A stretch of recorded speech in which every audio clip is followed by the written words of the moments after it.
What's going on, everybody? Mortem here, bringing you our initial details for Solasta 2, an upcoming CRPG that was just announced properly at the Game Awards here in 2024, which I would say was certainly a little bit unexpected, though I really enjoyed the first Solasta and CRPGs in general, but I made a bunch of guides for the original, covered all of its DLC and all that jazz, so naturally I was pretty interested in this sequel announcement. But what's more, after this announcement, they then held a live stream where they talked with some of the devs and gave a bunch more details about the game, which is what we're going to get into here. Now, right away, the trailer that you're certainly seeing in the background right now is basically all there is to show at the moment. They've also shown off a little bit of concept art, but that's pretty much it. So unfortunately, I can't show you much of what we're talking about. So this is mostly just an information roundup. And to that end, if you want to just listen to this one, you'll mostly be fine unless you haven't seen the trailer yet, then by all means watch away. That said, let's start with the basics.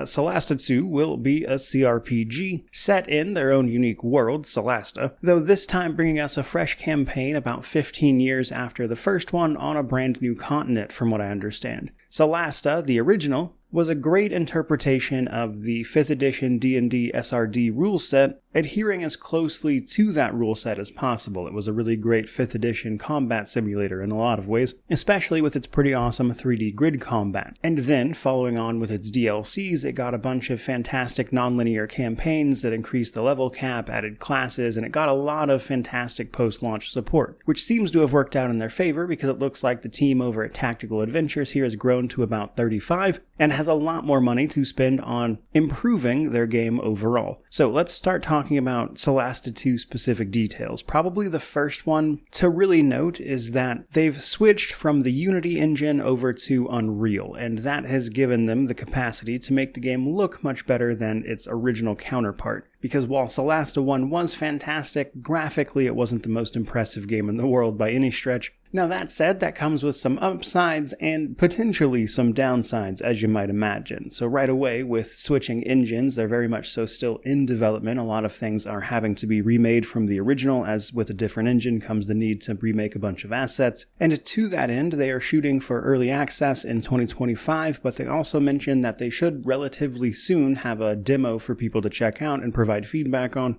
if they of course want to play it, which is probably when I'll be taking my first look at the actual gameplay myself. Now, in some ways, this engine swap should be pretty useful, if anything. For instance, they've already done the work to ensure that multi-classing will absolutely be a thing, which it was not in the original, but this also necessitates some changes to their grid-based stuff. So as an example, the grid is still there. They're using a 3D grid just like the original had, but Unreal handles its pathfinding differently, meaning that, for what I understand at least, your character will have to finish their turn in one of the grid squares, of course, but in order to get there, movement-wise, they're going to wind up taking effectively the shortest route through it, which might not necessarily be like literal 5-foot increments along the way. So while functionally it should still pretty much be the same thing, it will ultimately be a little bit different, though they are still focused on bringing that to the 3D plane, if you will, allowing enemies to fly and you as well to do that. So one thing Solasta 1 did really well was handling flight mechanics and how that worked with their grid system. So I think as long as they keep that stuff intact, this will wind up being a fine change. Though they also mentioned they originally toyed around with the idea of doing some underwater combat, but ultimately they didn't have the budget for the animation work that would require. But what remains from that is the ability to, at some point, traverse various obstacles in water. For instance, your character might briefly go underwater to travel to a different area, which will play a role in terrain and the like. Now beyond that, just some more general details. The party size will still be ultimately 4 people. That is what they are designing around. They are hoping to bring all 12 classes to the game, but they're still kind of in flux on that particular thing. Specifically though, they are discussing whether or not to bring more base classes in at the expense of subclasses, or focus on fewer classes with the advantage of having more subclasses available, that kind of thing. Because, as a reminder, some of the subclasses available to us in Solasta actually came from community challenges, and they would still like to do things like that with the community in the future, where effectively you win a contest, and then your idea for that subclass gets implemented by the devs in the game. So there's some back and forth there. So as for whether or not all 12 classes will be available right away, or at least the primary 12, I suppose, we'll simply have to wait and see. They are not entirely sure on that front themselves just yet, though I would say if it isn't there at launch, given how they,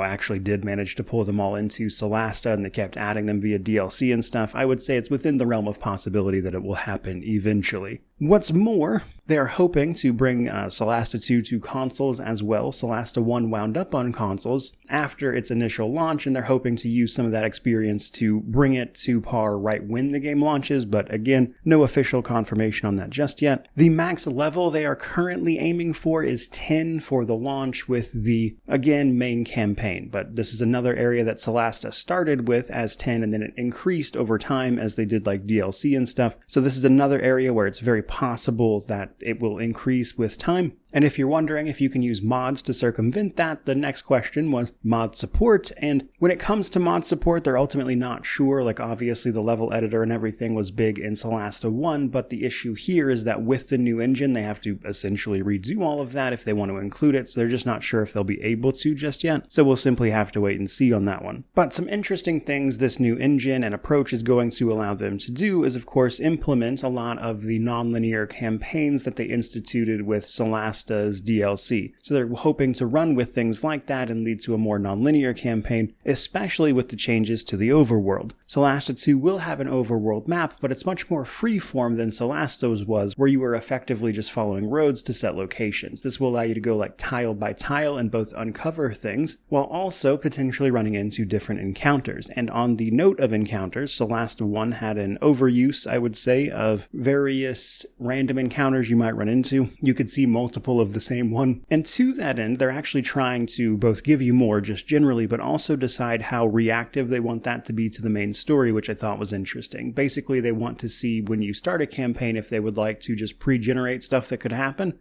or have different options available for these types of encounters based on what happens in the main story, which I thought was an interesting touch. But either way, something they're absolutely going for is implementing more choices, giving you various ways to solve individual problems, again, probably in line with what we saw in Solasta's DLC campaigns, aiming to, of course, still ultimately feel like an actual D&D module. But with all that comes general improvements, like obviously the game looks better, but they're also going to try to smooth out the game's voice acting. Solasta had voice acting, but it could be a little uneven at times, and that's a focus of theirs. They're trying to spend money on getting some professional voice actors like actually in there helping them out with all this stuff, so hopefully that manages to be the case, but is obviously a work in progress. And then other things they would like to include is the actual skills your character could learn, like investigation or animal handling, that type of stuff being more prominent as well, as a lot of it didn't necessarily come up a ton in the first title. But this also extends to things like personalities. So in Solasta, you don't play as like a single character, you play as a party of adventurers. There isn't a single main character per se. You would make the entire team and then play as all of them. And this handled dialogue by assigning each of them personalities, essentially. And that system will be making a return, but the difference is there will be less overall options for personalities, but they've fleshed out each individual one much more, so what that character might say will be less run-of-the-mill and more reactive to what is happening, which I think if implemented properly was probably the way to go, because the way Solasta 1 handled dialogue could be a little off anyway. So that's probably a good area to spend some time bringing up to par. Now that should also answer your questions about whether or not you'll still be playing as a party. That remains the case, which means nothing like permadeath for individual characters, etc. And then last but not least, somebody asked about the difficulty of this one, and the general answer there was that it's a little too soon to be talking about difficulty tuning, but in answering this question, they also mentioned that they are working on a new AI system, with the new engine of course, that governs how individual enemies are handled. So in addition to just general difficulty tuning, they've also got this entirely new system handling enemies and how they move and are controlled on the battlefield. So I think that will wind up being interesting to see play out as well. But I think that just about wraps it up for the initial details of this game. While it could certainly be a little rough, I enjoyed Solasta Solasta 1 a lot, and seeing Tactical Adventures learn and grow from that experience and, bring us a brand new CRPG, having learned from all of that, while also still bringing with it that unique approach they've had, makes me definitely excited to see more. I'm looking forward to the demo of this, and with early access in 2025, I would say it's not all that long from now that you'll be seeing content on this from me, which hopefully you're looking forward to. But with that in mind, let me know how you feel about all this information down below, which of course means to like, comment, subscribe, all that YouTube jazz. But regardless of any of that, truly, just thank you so much for watching. I really do appreciate it. May you wander in wisdom and have an amazing day.